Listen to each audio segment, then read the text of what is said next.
Welcome everybody to another exciting edition of Transformers Reviews. Well, today, as you know, we are taking a look at the Legacy Evolution version of Hotshot. Before I jump into that, guys, one thing I have to say is I am astounded by the love and amount of attention you guys have given to the actually lore that we have surrounding the Transmetal 2 Megatron. That is normally stuff that would end up on the secondary channel, but I do appreciate you guys showing love since it ended up on the main one. So if you want more of that stuff, just let me know in the comments down below.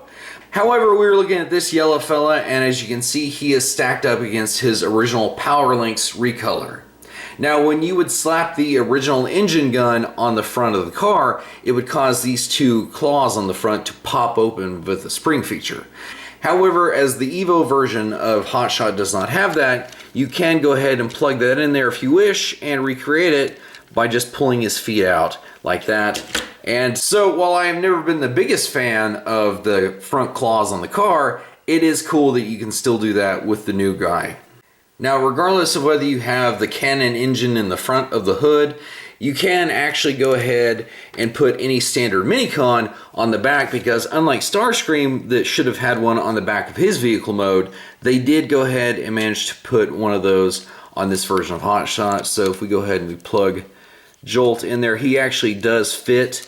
And I kind of feel like, honestly, this version of Jolt actually does work a lot better with Hotshot, just because obviously they're sharing the same main two colors being yellow and black. But it is kind of cool that you can go ahead and put his original Minicon on there, and I'm definitely digging that. So while it is kind of a cool feature, that is the only actual Minicon port on him. As you can see, he does have combat ports on the side of his vehicle mode here, and where that engine gun was, if you wanted to use something else that could fit in that slot, those are two other places you could do that. Now, despite the fact that Hotshot is an Armada era character, he actually derives inspiration from two of the guys that you see here on the table. Because what essentially Hasbro did was they took Bumblebee's yellow Kid-a-Pill character, but they also took the majority of Hot Rod's name and a inspiration of his character arc and kind of molded it together.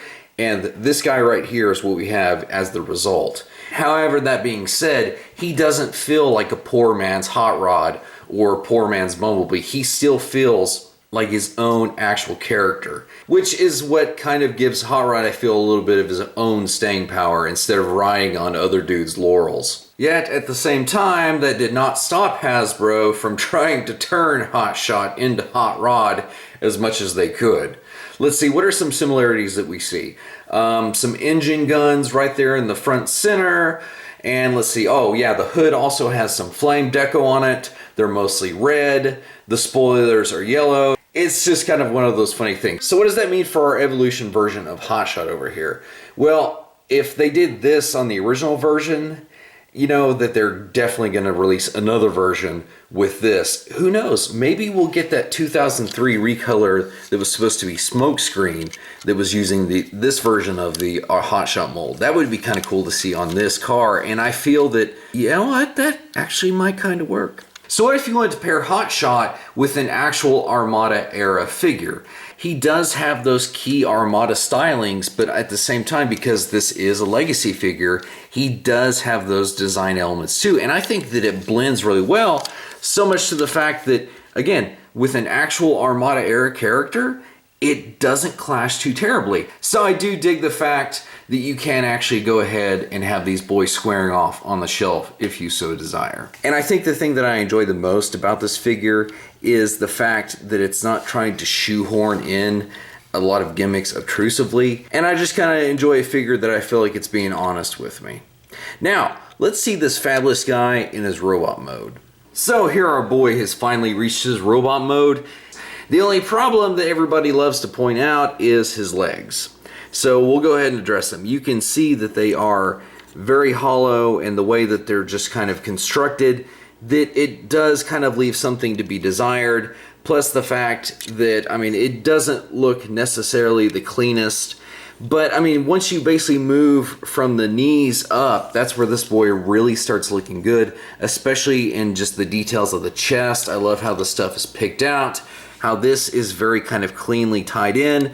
He does have the back of the car, you know, folded up back here, but we'll get to that in a second. And he does have his engine piece here that he can hold as a gun, although I don't really like how it's really offset, and I feel that it just looks a little bit better if you have it just plugged in over here. I mean, overall, I just like how this thing is not an inflated piece of chunk, much like his original figure. Now, his original design, you could actually go ahead and plug that onto the chest, and that was the other thing, was this guy didn't come with any armaments that he could hold in his hands. You had to buy like the old Star Saber, which I don't have on hand, but we do have this one right here, and you can it's amazing how well that works with this guy.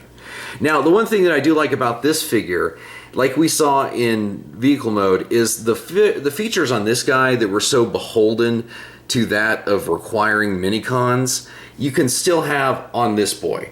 Now, on the old Hotshot, he had this feature where if you plugged in his minicon right here, it would cause this section to actually kind of pop up, and then it would actually sling forward, and it had this missile that would launch out of the front of it right here, okay? Now, that being said, you can see on Hotshot over here, we just go ahead and we pull up that feature, and you can see that he has the cannon on the front. But the fun thing about this is that he does come with his battle visor. And I am so glad about that, because the original yellow version of Hotshot had the same thing where his battle visor could flip down. On this recolor, it's really weird because they molded the visor into his head where it can't come down. And I didn't know that when I bought it. I was like, what the heck? So, chalk went up for the new Hotshot.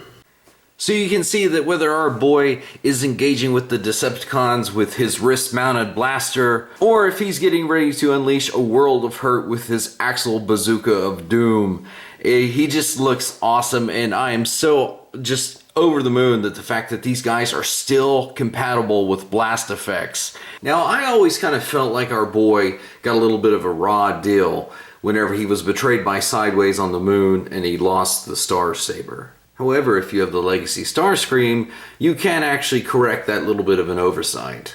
As long as I have the Star Saber, I promise to use it for peace and justice in the universe. And that's how the Star Saber, the most powerful sword ever created, fell into the hands of one very proud Autobot. However, speaking of Legacy Starscream, it is kind of funny considering that in the show they were about the same size, yet as you can see here in this photograph, our boy is greatly dwarfed by Starscream when they're engaging in combat. It still looks awesome. Now, despite that, I do feel that it does make some sort of semblance of sense. Starscream is a jet and Hotshot is a car, so I can see why they wouldn't be the same size. However, I'm down with how they look together. And however, before we head out, guys, I do want to go ahead and mention that we obviously know there's a new version of Armada Optimus coming out, and we heard from the full stream that they're actually doing a Armada Megatron, and I'm like, man, can you guys, like, somewhere down the line give us a Demolisher? Because I'd love to see an updated version of this boy. Or, you know what? Give us Cyclonus. I mean, you've already got Spinister, and I don't want this to be Cyclonus. I want you to give us an animation accurate one like Hotshot, but I digress. So again, if you want to go ahead and put him with other Armada era figures, I think that he'll slot in nicely. However, if you do want to go ahead and include him in kind of a hodgepodge that the Legacy line is definitely turning out to be, he would fit in nicely there as well. So, I hope you guys enjoyed this look at our version of Legacy Evolution Transformers Armada Universe Hotshot. Man, these titles are getting longer and longer.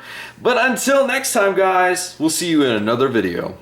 Man, that laugh of yours is really annoying. Huh? So I suggest you all better leave right now. Try and make us, if you dare. Hey, it's a tough job, but somebody's gotta do it. You've got some nerve.